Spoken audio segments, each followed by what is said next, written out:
Good afternoon. Welcome. Can everybody hear me? Yes.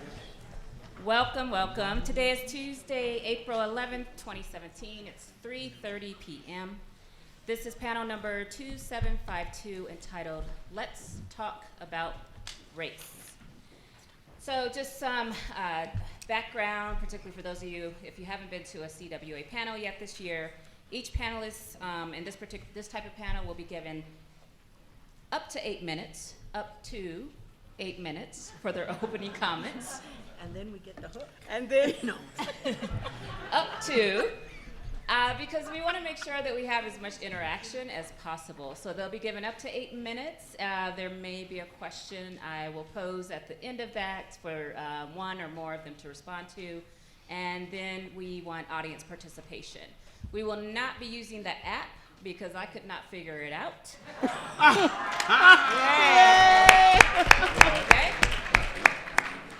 We will be doing old school, so the note cards. So the producers in the rooms, if you could raise your hands so that it's the two folks at the back there. They have cards and they'll come and so come through and hand those to you, and you can write down a question for the panelists.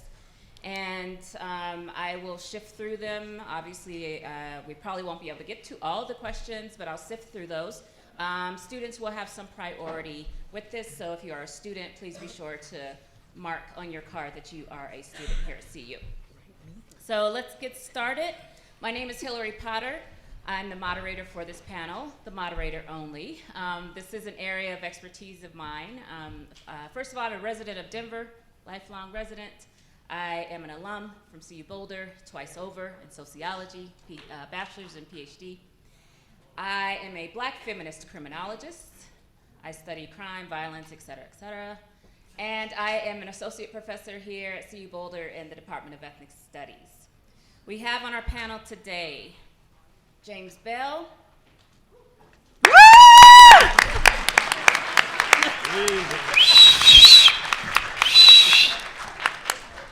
Ellen Sweets,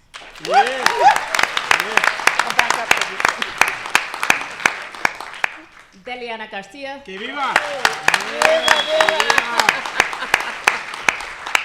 and Joe Saxton. Pulitzer Prize winning Joe Saxton. So Joe was swapped in for Shodeka, who is not here with us today. Mirror images of each other. So we are going to start with the opening comments up to 8 minutes with Joe, and then go down the line. Oh, Lord. Good afternoon. This is my second year coming, and I've made something of a habit of sort of pushing the boundaries of appropriateness. I swear a lot. I came up with the sex with robots panel idea. So in the spirit of being inappropriate, I'm going to say that I dreaded coming to this panel. And when I saw James and Del sitting in the green room,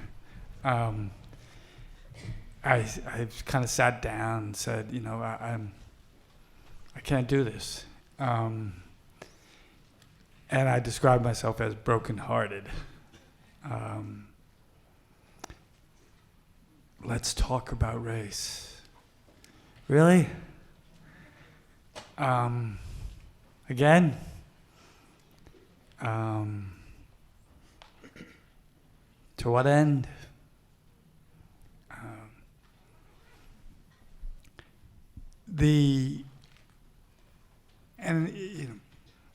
It's a brokenheartedness that I think a lot of people feel.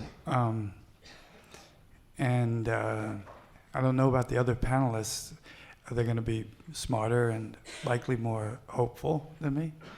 But I look back, so I'm fucking 57, and lived a life not particularly remarkable or virtuous, but one in a family pretty committed to justice and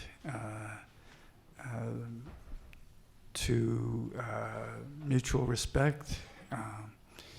I'm one of 7 in an Irish Catholic family, with the 7th having been a tiny African American infant child, daughter, that my parents adopted in 1970 in Brooklyn,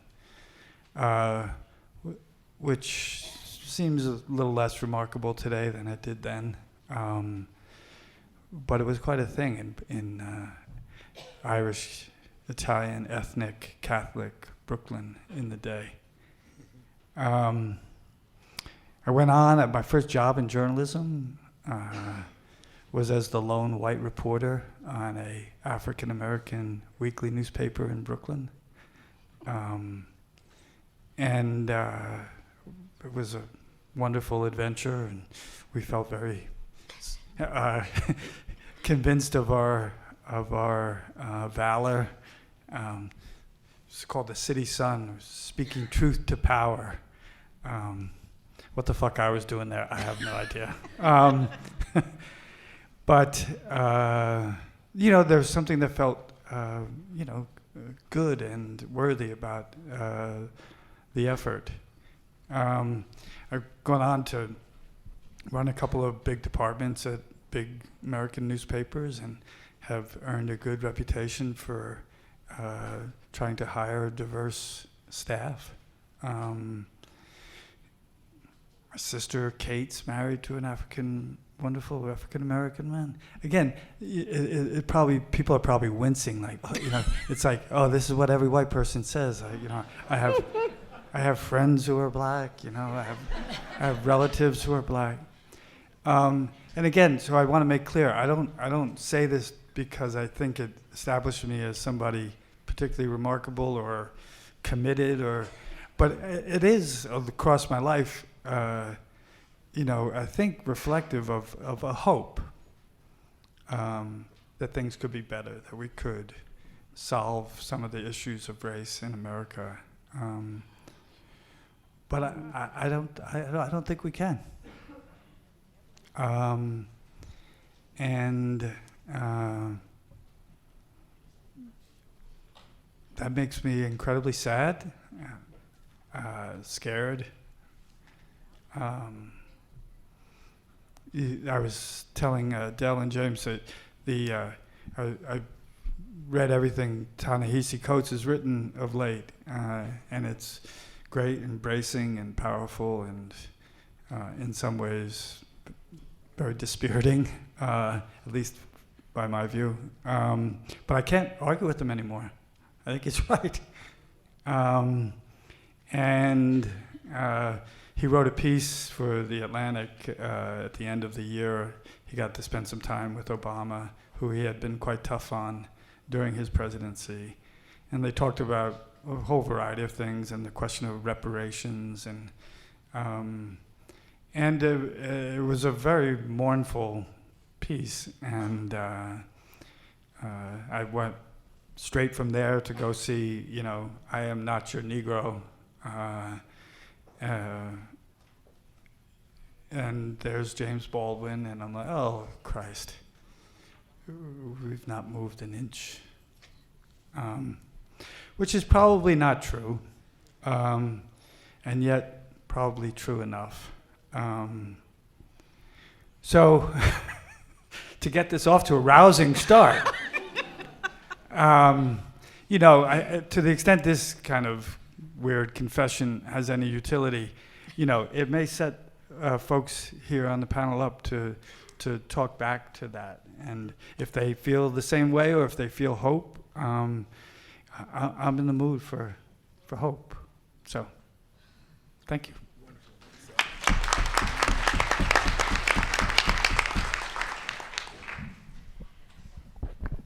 I'm not sure that I can say I feel enormously hopeful, but I don't think I feel hopeless on the other side. There's no choice but to keep moving forward, putting one foot in front of the other. What the hell are you going to do otherwise? So when I was asked to come and do this, and I read the little topic, which was only very recently, and then I found out that I was going to be on the same panel today with Ellen and James, to think about race and how I move through the world. And I think to myself, it's like standing in an ice floe, and you got one foot on one piece and one foot on another, and they're diverging, and you're trying like hell to pull the two pieces together. Because there's the racial stuff that you see out in the world at the higher level, and the structural violence that I witness every day and the people that I work with and for are experiencing on a daily basis. And then there's my personal experience of race and how I move through every day of that. And so on one level, working hard and feeling that I can affect something, and then realizing that in the next minute, someone can say something to me that turns me into a gelatinous mess. And then I have to say that right now, this year, following this election, I am more afraid for myself personally than I have been in the 60 years I've been alive. And so when I reflect, though, on what has allowed me to keep moving forward, I was a border kid. I grew up in El Paso. There were a lot of Mexicans there. We were everywhere. And we kind of moved back and forth, and it was not such a big deal. And so I went on to a really great school. I was educated by religious. The Jesuits were like, we don't care what you believe. You just have to be able to articulate it, cite your sources, defend it to the death, and keep moving forward. And that has served me enormously well. And the only time I've been part of the 1%, I was part of the 1% that UT in Austin was required to bring forward in minority students after they'd lost a 10-year fight to say that minority across the entire system was all they needed to do. And after 10 years, the court said, no, you know what, 1% in Austin. So me and 400 of my closest friends showed up. We embraced one another when we passed. And I continued to go. So I think about now professionally, and where people are currently, that it becomes a question then of how I focus in the world and how I live my life. And now I have my son. And so I watch him as a young man. Now, he's got an Irish dad. So I have to be honest and say that the evening came when he was out really late and I wasn't sure what was going on, and that mom fear rose up, and I was both sort of stunned and grateful that I thought to myself, but he looks kind of white. And so, okay, you use what's in front of you, you see what is really there, and then you fight the good fight. And so when I look at my work side of this and I see what's going up for people and we look at race, what I struggle against on a daily basis is that somehow now in my work, race is connected to deservingness. And I was recently at a conference where, I've been working in infectious disease for 30 years now and the effect of migration on health. And I was at a conference and I was at an opening session from the WHO, and we were waxing poetic about the new equity document that WHO just put out. And the evening was starting to end and they were taking questions from the floor, and someone stood up who's the head of a TB program, and she was saying, in TB we just need to get our people who are affected by TB to mobilize. We need to take a page from HIV. They need to be as effective in advocating for themselves as people were with HIV. And I tolerated it for about 7 minutes maybe. And then I was like a woman with her hair on fire. And I just got up and I said, well, one, not to be rude, but HIV, the people affected by HIV were white, they had money, they had education, they had access to power, they understood how it worked, and they had the sense that they deserved for the system to respond to them. Now let's look at TB. And people with TB are generally brown or black, they're poor, limited education, few resources, and are told repeatedly that they do not deserve what little they've gotten. Now you want that group to rise up and make your job at the WHO and everywhere else you work easier, because they're going to advocate on their own behalf. Not going to happen, and I'm not going to put my energy into that. So when we get to this whole discussion of race, and I can't be hopeful, sorry, but on the other hand, do I keep moving forward? Absolutely. Am I angry? You bet. Do I use that anger? Hopefully as positively and effectively as possible. And I remember years and years ago, there was a wonderful book written called Cold Anger. And they said hot anger consumes you and you get lost to the fight. But cold anger keeps you going, and it lives in the belly, and you keep putting one foot in front of the other, and you are not consumed. You are just as effective as you can possibly be.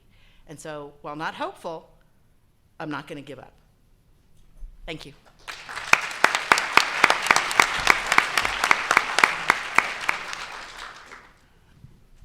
My name is Ellen Sweets. I am a woman of color. I come from a newspaper family, and I grew up being taught that the most powerful way to influence a community is through the printed word. My father was death on wheels about education, as was my mother, who graduated from Howard University. My father had a business degree. Her father was a chemist. We lived in, I'm 76 years old, so when I was growing up, we lived in segregated neighborhoods. So it didn't matter whether or not your father owned a newspaper, as my father did, or drove a taxi cab, or picked up garbage, or went to work as a nurse, a doctor, or a lawyer. You all lived in the same neighborhood. We did not have the option until the 60s to move to where we wanted to live, where we could afford to live. And so my father, in founding his newspaper, based it on the importance of education. And my way of exercising what he taught was through the printed word. And I have always tried to write about those segments of the community that people don't know about, specifically the Black middle class. There is a notion among way too many people that if you're Black, you're an athlete, an entertainer, an actor, or a criminal. And my focus in writing has been to look at the people who do all the things that everyone else, anyone else does, and say, you need to know who these people are. You need to not make judgments based on your very limited experience. And I must also warn everyone in the audience, do not come up to me and say, when I was growing up, we had a Black caregiver and she was just like my mother. She was a member of the family. No, she wasn't.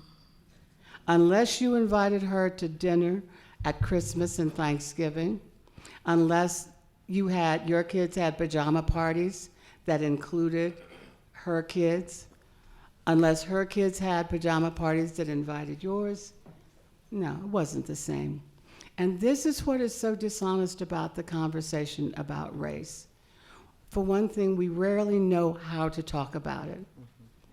And we don't read that much about it. When I was growing up, my grandfather would come to dinner on Sunday, and he would give us a nickel if we had memorized a short poem. He'd give us a dime if we'd memorized a long one.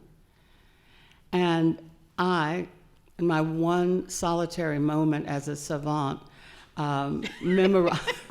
memorized a piece from South Pacific. My parents took us to New York once a year to see a play and a musical.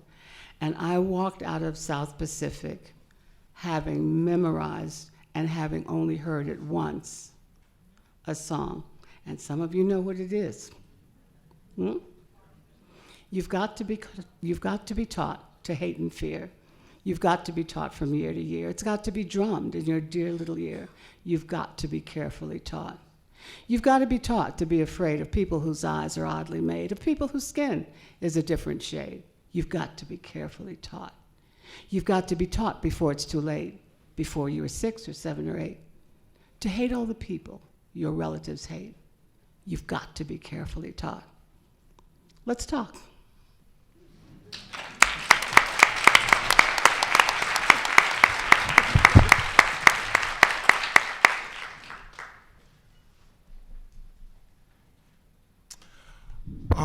Thank you all for coming. I want to say, add my good afternoon and thank my fellow panelists. I want to take a moment of personal privilege. This will be my last panel. I've been this will be my 6th. I've been on 3 yesterday and 3 today. And it has just been, this is my first time here, and this has just been a joy. I want to thank publicly Ellen for giving the committee my name, and I want to thank all of you who have come up to me in the hallways after we speak to say what you said was interesting, and it looked like you meant it. And so I never quite know, but you know.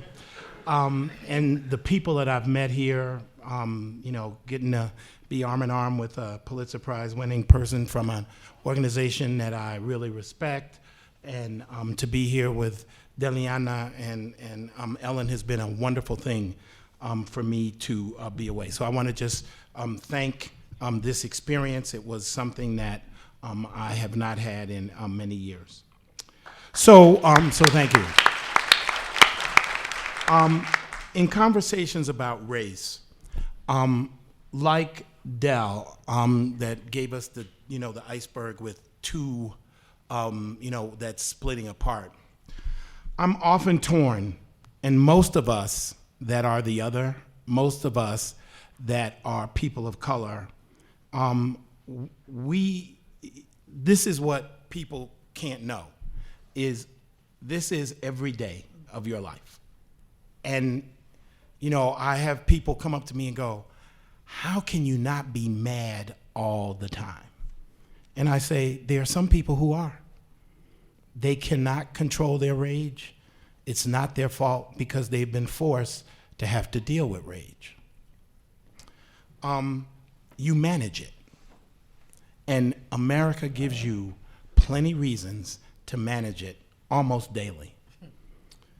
So I always I'm torn between engaging the meta-analysis of structural racism or working at the micro level and doing, as Del described and Ellen has described, what you can to get it right now.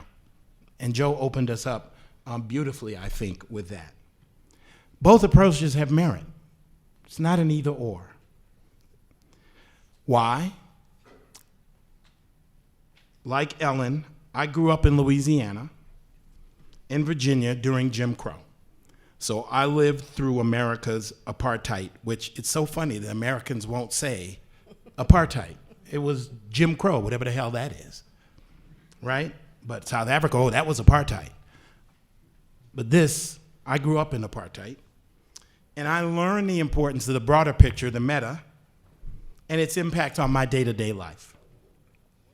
It would have been foolish of me to believe that the reason that the grocery store that I went to was segregated was because it was close to my home.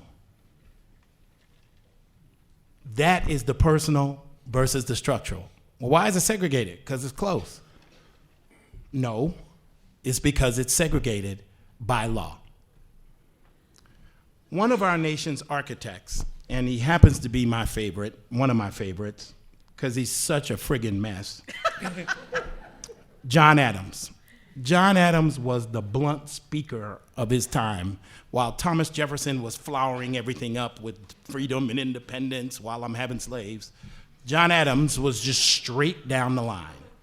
And John Adams said, power always thinks it has a great soul. Power always thinks it has a great soul. So everything the founders did was great because they had a great soul. Root causes are particularly difficult to engage because in our society that manifests itself racially and ethnically, because of the unresolved contradictions all these years later involved in our birth as a nation that play out every day in our lives.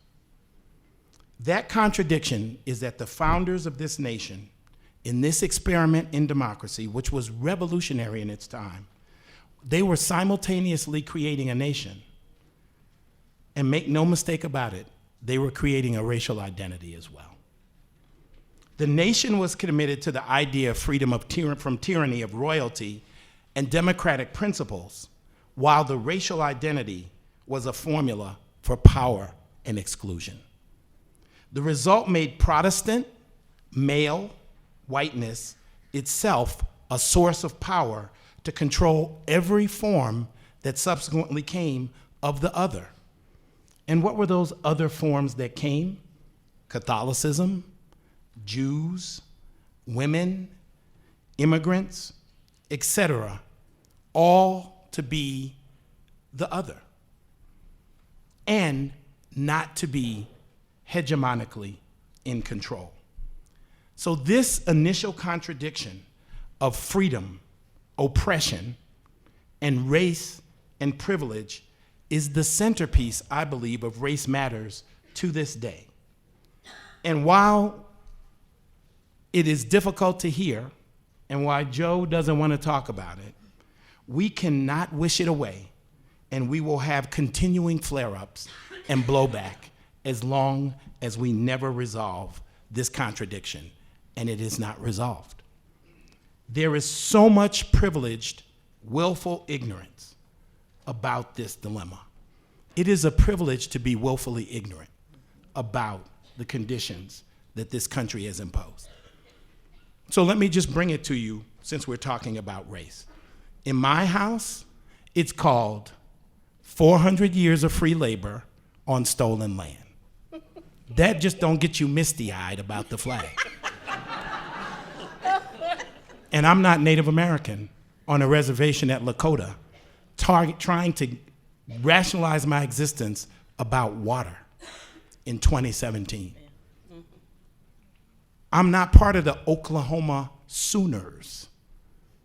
We hear this totally different because we can't be willfully ignorant because we are it. So what do we know? We know that we have been subject to willful ignorance in this country about cranial measurements to determine levels of intelligence. Oh yes. Read the new book, The Gene, to talk about eugenics and what it has done to communities of color. Pseudoscience claiming the biological certainty of the inferiority of Asians, Latinos, Native Americans, and people of African descent. Science. And I might move you forward to Wilson and Herrnstein. Criminal justice and nature. Ectomorphic, mesomorphic. We can look at your brain, we can look at you and determine that you are a criminal, and what is crime prevention? Sterilization.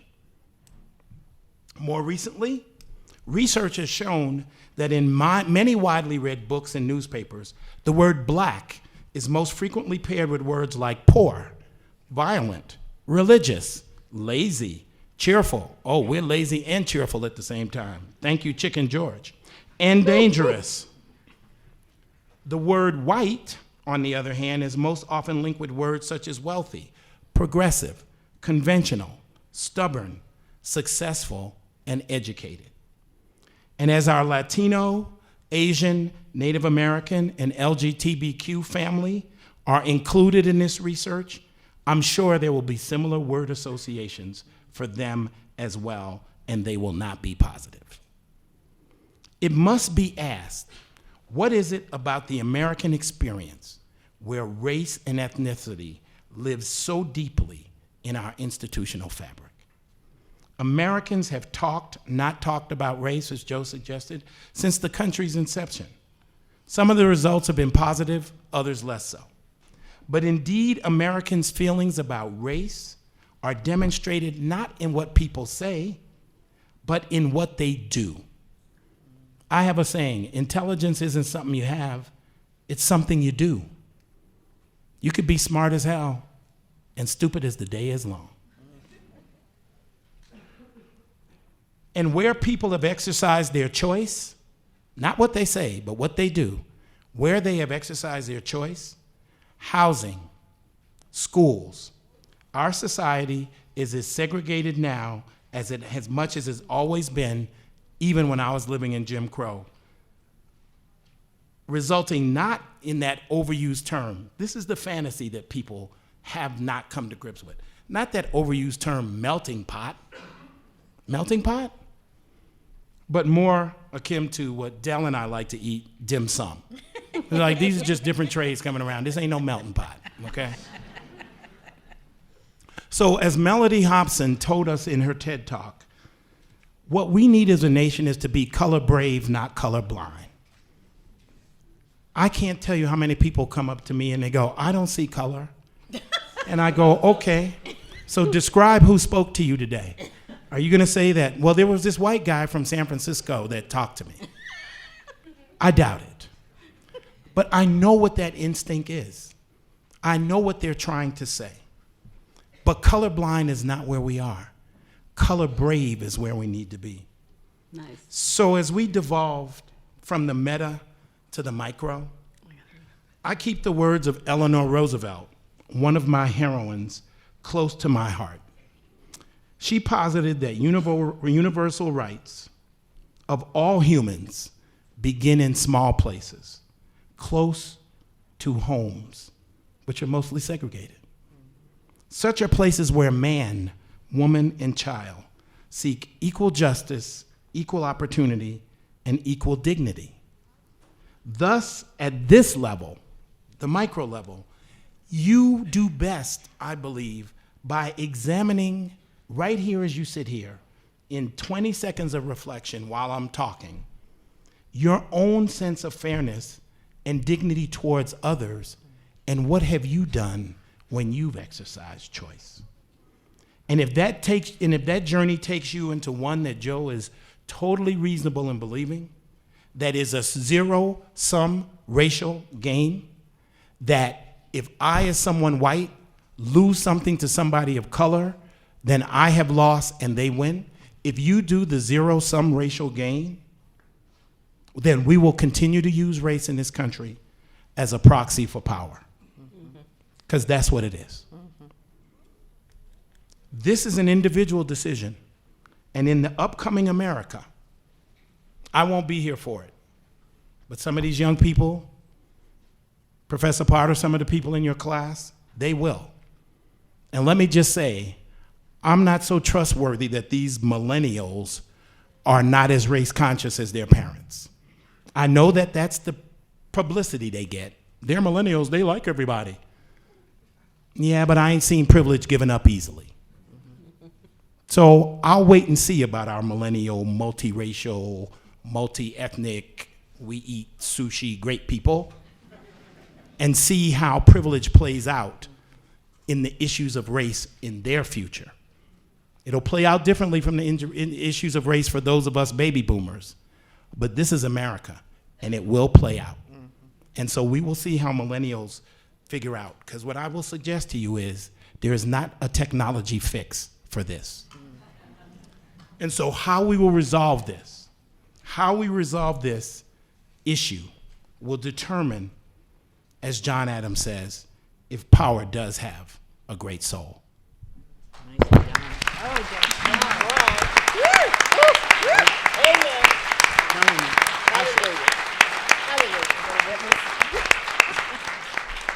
I told you it would get better. Powerful, powerful narrative from each of the panelists. There are note cards going around. That would be great if you have questions to get those filled out so that I could get those. James started to talk about this and answer the question that I have for you all until we get some audience questions. So if each of you could answer this question here. Yes. And again, James, you started to get to it. Thank you. Whose job is it to make race no longer a problem in the United States? And what does that job entail? I think that's a personal job. And it is a job that requires discomfort and displacement, personally, because you cannot do what you've done. And that's what I really appreciate, Joe, what you call the confessional, because it was so real. I mean, what you went to is what people have as their measurement of how I'm doing in this race conversation. And so if you do what you do, and actually you feel that you've reached the comfort zone with that, it is not going to get where we need to be, because personal manifests itself in policy. And to the degree that you can make yourself aware of how personal decisions are impacting the other, and therefore take it upon yourself to join with those communities, not lead those communities, join with those communities for equity and sharing power, then I think we are on our way. I'll just give one quick example. I am a big, since I've been doing this work on policy, I'm a big believer in so much of what happens in American policy discussions. They start like now. It's like, well, this is what happened now. And I always like to go historically, because nothing just happens. When I was driving from the airport, I drove past some gigantic development while I was listening to my GPS called Broomfield. And I'm like, I don't know nothing about Boulder. I know less about Denver, but I know something about this. Just driving in, there's a lot of decisions to make Broomfield, about what that's gonna be and who's gonna live there. And so where I live in the Bay Area, in Oakland, in North Oakland, there's a neighborhood called Rock Ridge. And Rock Ridge is a neighborhood that many of the progressives, people who work for legal services, people who write books like Sweets, I mean, it's a great neighborhood, and people will say, I live in Rock Ridge, and we're a great neighborhood. Yes, but it's mostly white. It's progressive, but it's mostly white. So I went and looked in 1910, 1920 at the real estate pamphlets for Rock Ridge. It was a new development. Rock Ridge didn't always become Rock Ridge. It had to be Rock Ridge at some point. And it said, welcome to the new North Oakland development of Rock Ridge. We are right below the Claremont Hotel, close to golf courses. There will be no Negroes, no Japanese, and Chinese that will be allowed to live here. And so then you follow that up with redlining, which Sweets can tell you about how, even though you fought in World War II, you cannot get a loan for a house for your middle-class family. And you then are subjected to those policies. So the way we change this is that you personally are no longer willfully ignorant about those people. Anytime you live in a place where housing is segregated, say, what is going on here, and what are the policies that I'm participating in? And every time you see somebody mad, burning down houses, burning down cars because of something that they think is unfair, don't say, why are those people doing that? Say, I wonder what it is that drove them to that. And let me actually not have a conversation about that. Let me go into that community and humble myself and talk to people to find out what they think we can do in partnership.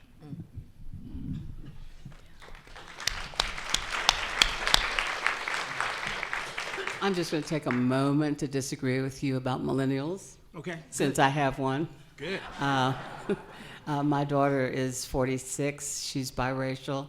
And it's so funny because until I got to the point where I'd look people straight in the eye and say exactly what I thought, when they would see us together, they would say, my goodness, she has blue eyes. And I said, well, funny you should mention that. I noticed that.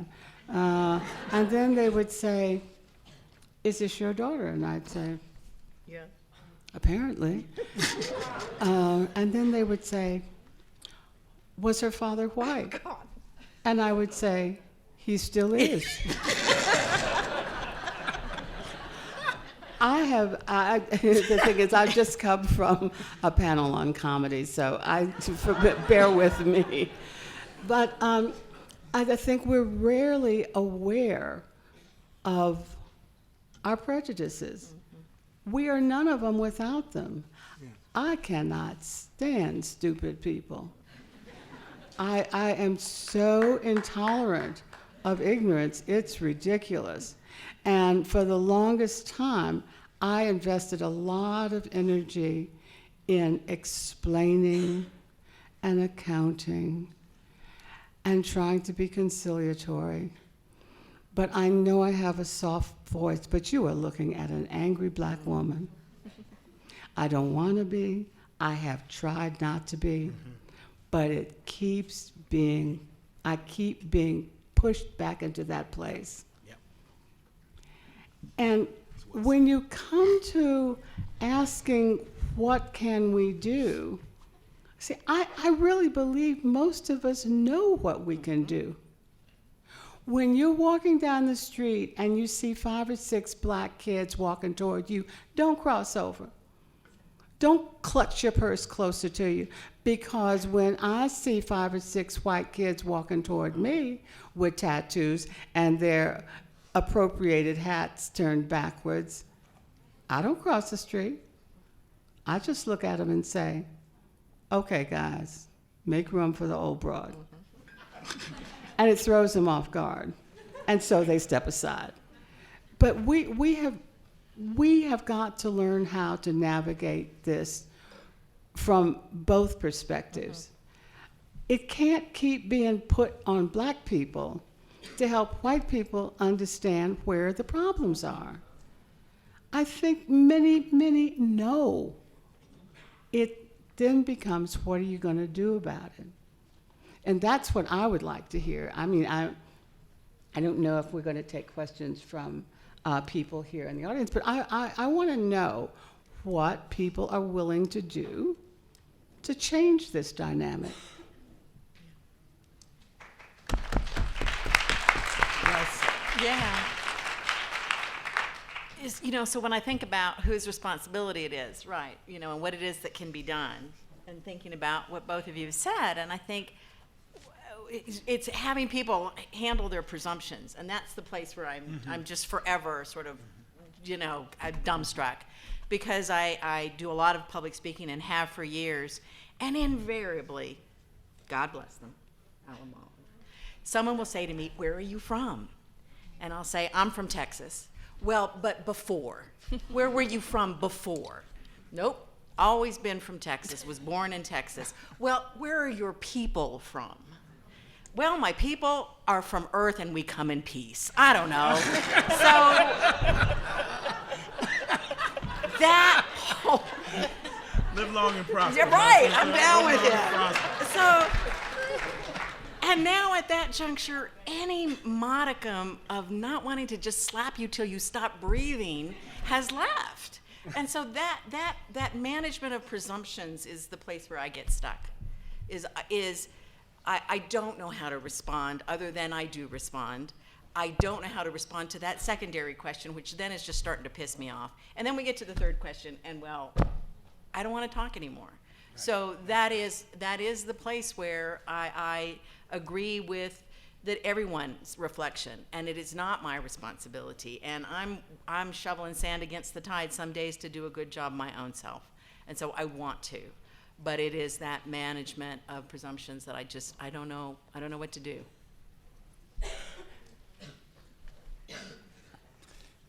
I'm going to stay on my really upbeat note. But, because it's really at the heart of my despair or whatever. But, when Ellen, asked the question, and I'll be eager to hear what people have to say. But what I would say to Ellen, I think she knows it in her heart, question's been asked and answered again and again and again. And the answer is, what are people prepared to do? Not nearly fucking enough. And,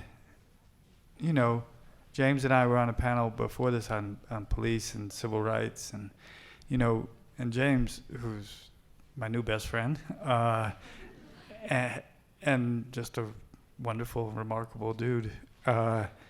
He can summon some reason for optimism about can we fix our police departments? Can we find a way to both a safe and a just world?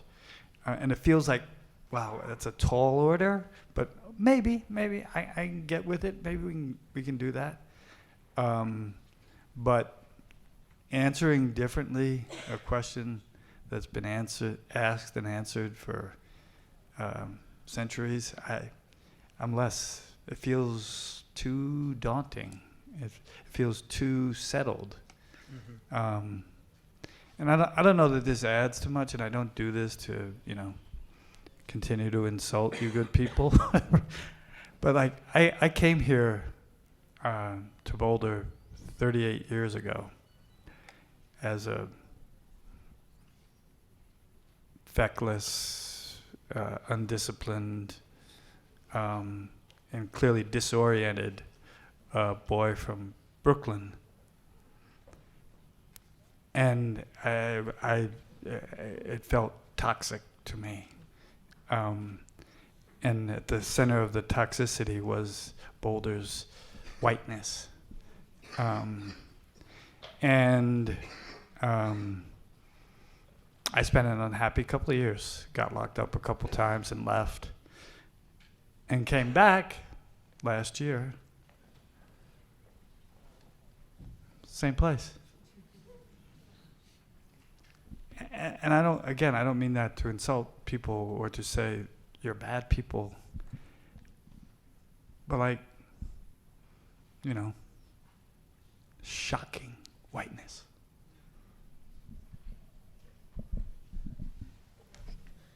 Okay, to continue with Joe, this is a question from a student. Just for you to elaborate a bit more. I'll try to read this without my readers.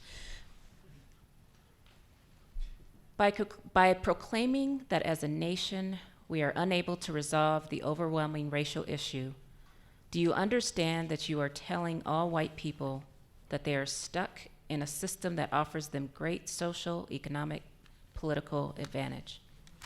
And that you are telling all people of color that we are stuck in a system that offers us incredible social, economic, and political disadvantage? And those were both framed as questions. They're written kind of rhetorical, but if you could respond to them. Well, let me There you go. respond rhetorically. By proclaiming that as a nation we are unable to resolve the overwhelming racial issue, do you understand that you are telling all white people that they are stuck in the system that offers them great social, economic, political advantage, and that you are telling all people of color that we are stuck in a system that answers that offers no incredible social, economic, political, and the answer is yes. You don't want to elaborate beyond that? So for myself, as in whoever the students of color, I don't know if there's a student Well, of color who wrote this. We just have to deal with it as people of color. No. What I'm saying is that the question is this where we are stuck? The answer is yes. And we are stuck there for a lot of very articulable, definable, historically validated reasons. And and we have been unable to solve them. Okay, for a couple of the panelists who want to try to work on some problem solving. No. Well, I think Let me just throw this other question in. It's from I think it's from a student as well. I'm not quite sure. Boulder sees itself as progressive and liberal, but continues to be primarily white. Look at this audience. I don't think there are laws segregating the community. How does this get changed? Yeah, and I want to jump in So- right here because I live in Austin, who sees itself the same way. Incredibly progressive, really dynamic. And but it really, When Ellen left, my person of color left me because my world was incredibly white because of the place that I live and the work that I do. And I swear to God, anytime we went somewhere, if we stood next to each other, we were going to wind up in a photograph in the newspaper because we were going to be the only two colored people in the room. And look, we've got a twofer. We have a Hispanic and we have the black chick. Whoa. You know, and so to say that we're progressive, we believe ourselves so. Do I think we're stuck? We're stuck because you'd have to relinquish power. Who wants to do that? Who readily wants to do that? That is a tall, tall order. Yeah, Del, thank you so much. I mean, this stuckness, and so I want to respond, and I really appreciate the question from the student. So this, to me, is now getting to a place that is a core of what we have to deal with. And it is uncomfortable for people. This is about power, hegemony. And so let me tell you how I see it, and in the line of the stuckness. So I'm 63. As I told you, I grew up in segregation. I'm an affirmative action baby. I was one of that quota, which we are now gotten rid of, so that Dell with her 1%, so that we could go to school. So I'm affirmative action into law school, and I have to tell you, the seething hatred I got from my other law school students who thought by me being there, I was reducing the prestige of their school in the elevator, in the locker, in the classrooms, in the halls. And I have to tell you, some of those people that were throwing shade my way are some of the stupidest people. I'm like, if this is what law school is, I'm sorry, this was a golden handshake for you, because you ain't bringing nothing to this party. And so I've come through that, and this is my analysis.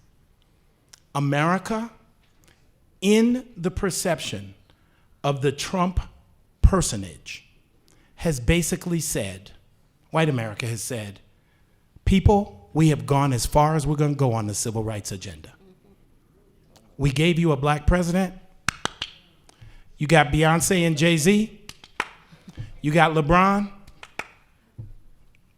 And actually, now what more do you want? Don't want my neighborhood? Don't ruin my Whole Foods by asking for okra? Don't do the, don't, you know, no. Don't. We have gone as far as we're going to go, and we're progressives that have gotten you there. Mm-hmm. It was the progressives that were the hardest on Barack Obama. And progressives would come to me and say, I don't know why he ain't closed Guantanamo. And I'm saying, well, when have the white presidents done that? I mean, it's like you don't even understand the cultural imperative that brings to us as black people, even though we disagree with him. You don't understand what that means to us, right? So essentially, this is about power. And at some point, as I tried to say in my remarks, it's a zero-sum game. Either our gain is your loss, or we come to this as a team. I live in California. We have been a majority. So in my office, we don't even use the term minority. We are retiring that term. Even though in places there are people that are minority, but nationally, in a blink, 2025, we're switching over to a majority people of color, which California has been now for 18 years. When you look at that, you will see what the difference is when you have a multilingual, multicultural. The majority is people of color. And so what has happened there is white folks have either learned to share power or they continue in a battle to try to hold on. And so let's be real here, folks. As the young people say, let's keep it 100. Let's keep it 100. That in fact, this is about a changing demographic. And the question is, how will we engage it? And right now, we are stuck. We are stuck because as Dell says, who's willingly going to give up power when you have never engaged the reason why you got power in the first place? I just want to, I just want to add the point I'm really wanted to make about my millennial daughter is that she's back in New York, where she wants to stay, and when I go to visit her, her friends are all multiracial something or other, and I'm really looking to them to Figure this out. to work it out, and for their children to get to a point where it'll start to make a difference. For most of us, the train has left the station.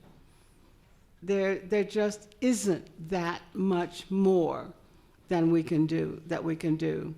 But we can teach our children, our grandchildren, that what we did and what we failed to do, it's on them to do a course correction.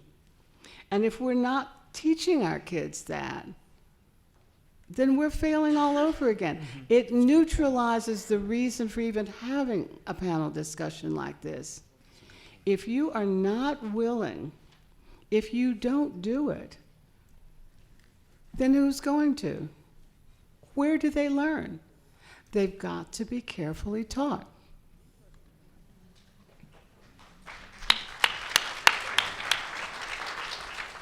So there are several questions that we've gotten from students again, and I just want to make sure that we're providing students with some concrete things that they can do as well. So I'm going to read a couple of these, and if any or all of you want to answer these. So the first one: I am a student here in Boulder at Fairview High School.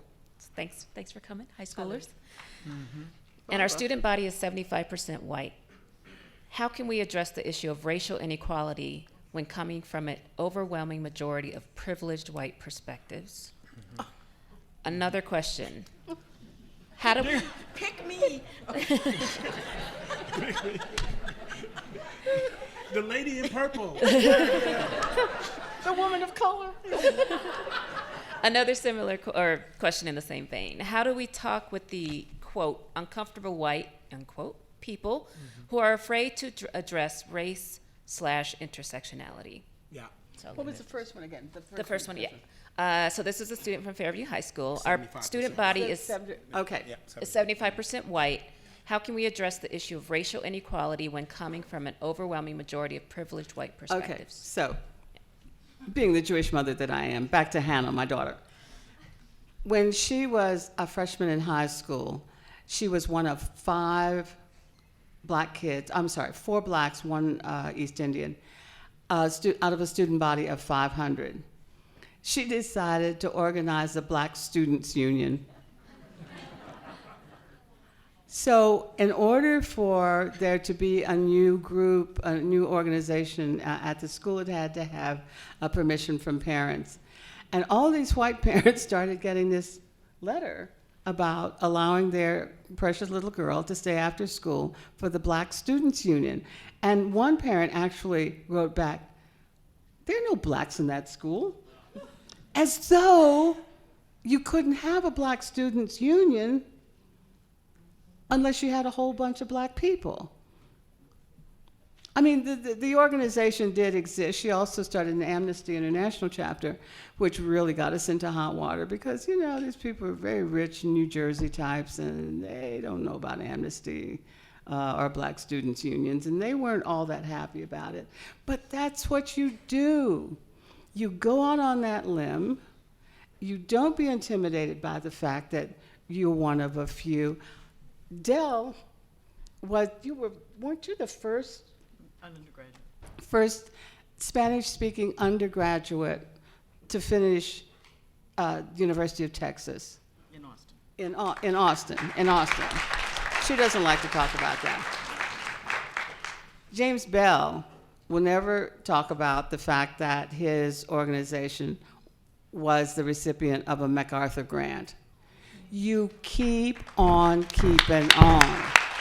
You do what you know you ought to do, and the right people will follow you, and the rest you don't care about. Let them go. You do what you feel you must. Thank you. Others? Yeah, I want to speak to the students on I love the intersectionality question and the students in terms of we are a critical mass nation. I mean, when you're a small minority, people, we are the people that like it big. We have the meats, right? It's just that, it's just got to be big. And I just think that in fact, there are some responsibilities that you suggest. So one is know your stuff. Two, advocate, but don't try to convince people. Yes. So when you are saying that we at a high school are 25% and 75%, understand the responsibility of knowing what it is that you, as your 25%, are wanting to be inclusive about.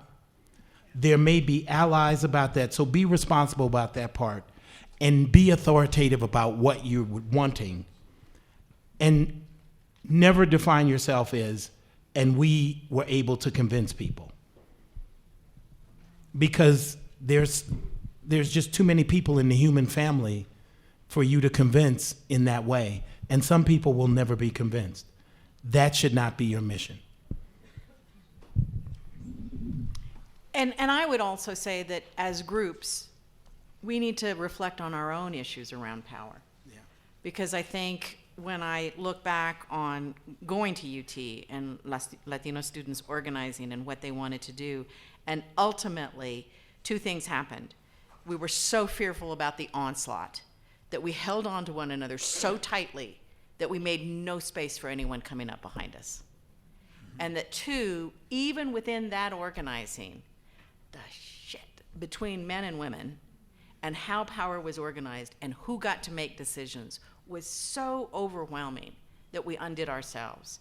And the ability to stop mid-fight, to look inside at what was going on between us, ended it. It dissolved a big part of our successful group. And so there is the need to also look within. Right. Because taking a position is hard. Mm-hmm. That's why so many people are apathetic. Taking a position is hard. So if you want to, in a 25-75 position, understand what you're setting yourself up for. I'm not saying don't do it. I've done it all my life because I actually had no choice. I just could not watch it happen and not do anything about it, even though there were haters, right?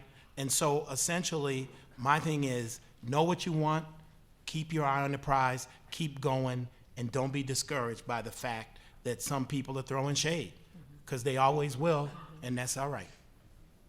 Did you want to add that? Yeah. So kind of continuing on this, and Deliana, you started to touch on this a little bit with your response. I want to put in this question that addresses specifically women of color. Mm-hmm. So for whoever wants to answer it, but and it's another student question. What would you say to our women of color living in, quote, whitewashed, end quote, Boulder, who on a daily basis suffer with self-beauty and self-worth, who are reminded daily that beauty was never their shade of skin, and they're pushed down deeper in the dirt by black men? Comment, I believe is what the last word says. Wow. Yeah. Boy, y'all bringing the real. Yeah. Y'all bringing it real. Should read it and louder, right? Do you want me to read it again? Okay. What would you say to our women of color living in whitewashed Boulder who on a daily basis suffer with self-beauty and self-worth, who are reminded daily that beauty was never their shade of skin, and pushed down deeper in the dirt by black men within the community? Some black men. I'll edit that a little bit. So. I think at these formative ages, 18 to 21, are so hard. You're saying farewell to adolescence, you're saying hello to adulthood, and finally having to confront what it means to be grown up. And if you're lucky, you've had someone along the way to say to you, you are wonderful no matter what. But, you must arrive at a place where when you get up in the morning, you look at the mirror, and you say to yourself, I am somebody. I am important. I'm here for a reason, and I'm going to make it work for me. It is not easy. It is hard. But your survival depends on it.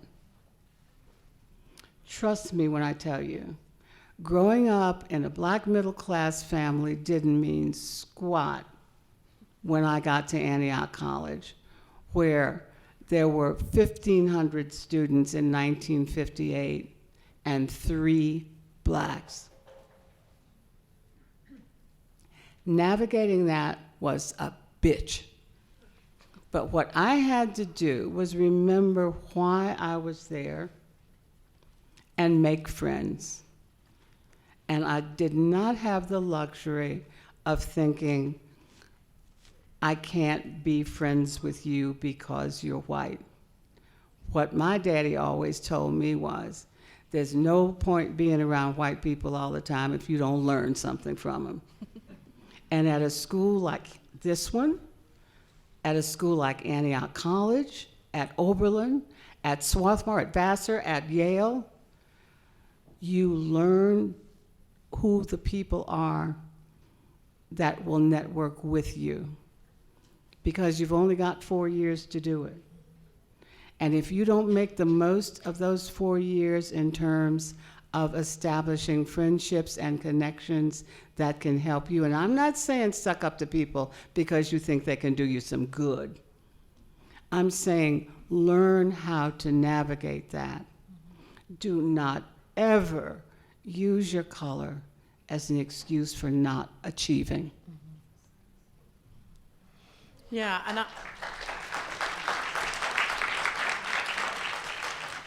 I have to second what Ellen has said. I mean, if you have someone, if you find someone, if you are that person for somebody else, understanding,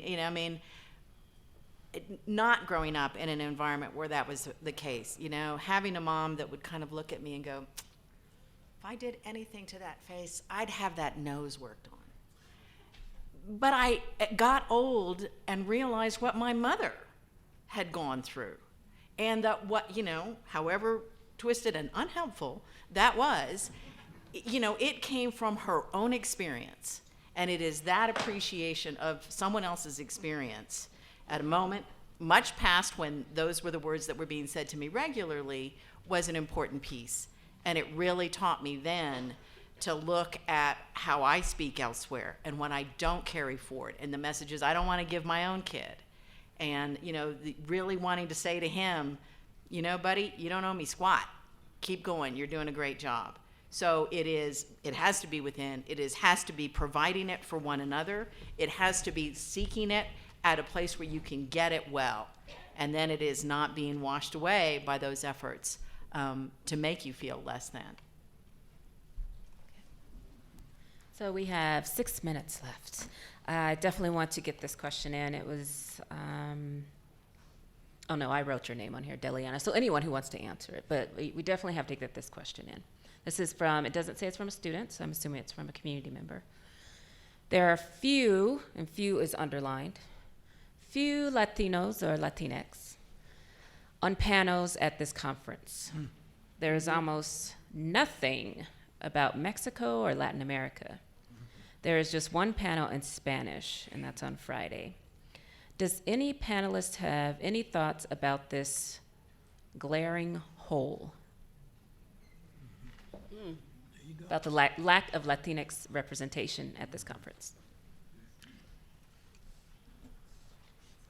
how do you achieve that in this particular community?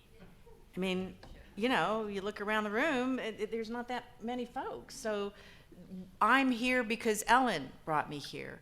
It will be my move to try and identify somebody else that I bring. So as students who want to see that here, if this is really, if the statement that was made at the start, which is we want to not really defer to students, but we really want to give that special notice, then find someone and bring them and encourage them to speak and bring other students with you. Beyond that, what are your thoughts? Yeah, I'm sitting here and thinking, ooh, I have a friend in San Francisco who is fifth generation Mexican, not Mexican American, because as we all know, once upon a time, the United States was Mexico. No, we don't all know that, but we should. But it just occurred to me, he is a vice president at a Wells Fargo bank, and I will be in touch with him when I get back. But I love that question because it is about movement. So you've seen it, you've identified it, you have the courage and strength to say that this is a deficit, and you want to make it an asset. And this is a life lesson that nothing happens accidentally. Remember, I was talking always about policy, power. Nothing happens by accident. So what happens is, Ellen brought us, we're gonna bring some other people, and that is how it happens. And essentially, folks that have put this together, I'm sure aren't deliberately excluding people. We know who we know. And so now we will just continue to try to move in this way in order to make it so that it is more multiracial and multi-ethnic. And I can tell you, it will happen, because then you get to the next iteration. So I live in California. We are very multiracial, multi-ethnic. So the next question is going to be, where are the Samoans? Then the next question is going to be, how come there ain't no Japanese? Why we ape? I mean, and you know what? Don't get mad. Don't hate. Let's just, I mean, that's what it means. And then it's going to be, well, you're African American. Ain't there nobody from the Caribbean? I mean, it's just going to keep. And hey, what about the Ethiopians? Okay, let's just keep, I mean, because you can't, and that is why we always have to have these conversations about race, because people don't want to actually have equity. They want to be comfortable. And what you have to say is, every time there's a new level, it's like, oh, wow, I don't know. But it's not like, well, that's wrong that you asked me that and you're hating on our panels because, no, it's the right thing, and let's just keep making it happen, throw shade, but make shit happen.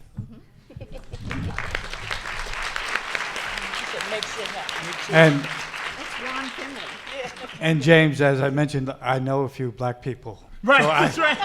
I could ask them. I swear. So we have maybe a minute and a half left. I'm just going to go ahead and throw this question in because, yeah, it's easily a question that can be answered in a minute and a half. Even though reparations would only be symbolic, would it be a powerful step? Did you write that from the back? I did not. That's from a community member. Right. Reparations. Well, so that when I came to sit down with Del and James earlier, it was one of the thoughts that I had. And it can seem, simple and whatever. I used to sort of not be with the reparations notion, and I read Ta-Nehisi Coates' the case for reparations, and I still wasn't persuaded. But I don't know. I feel like maybe yes, and that feeling is not particularly articulate or informed. But it just feels like, I punched through to another side, and that feels like it just might be right. Right down the road from here is the Native American Rights Fund. If they can't get it, what hope do we have? I mean, I'm telling you, before I would take a penny, I would say to John Echohawk, you need it first, because you were here first, and you've been done wrong.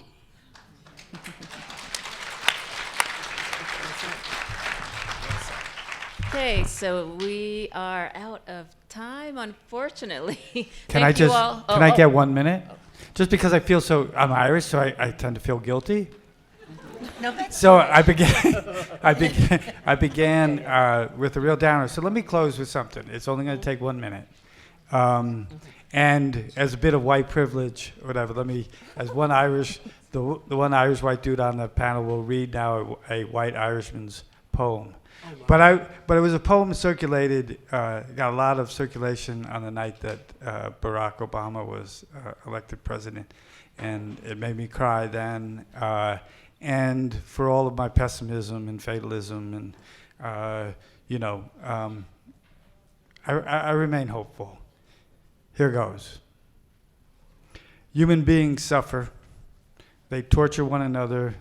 They get hurt and get hard. No poem or play or song can fully right a wrong inflicted and endured. The innocent in jails beat on their bars together. A hunger striker's father stands in the graveyard dumb. The police widow in veils faints at the funeral home. History says, don't hope on this side of the grave. But then, once in a lifetime, the longed-for tidal wave of justice can rise up, and hope and history rhyme. So hope for a great sea change on the far side of revenge. Believe that further shore is reachable from here. Believe in miracles and cures and healing wells. Call the miracle self-healing, the utter self-revealing double take of feeling. If there's fire on the mountain or lightning and storm, and a God speaks from the sky, that means someone is hearing the outcry and the birth cry of new life at its term. Wonderful. Thank you. Fantastic. Thank you all.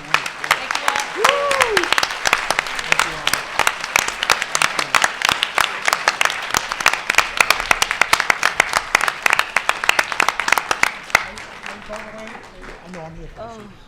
I'm gone tomorrow. Yeah, I'm here this evening.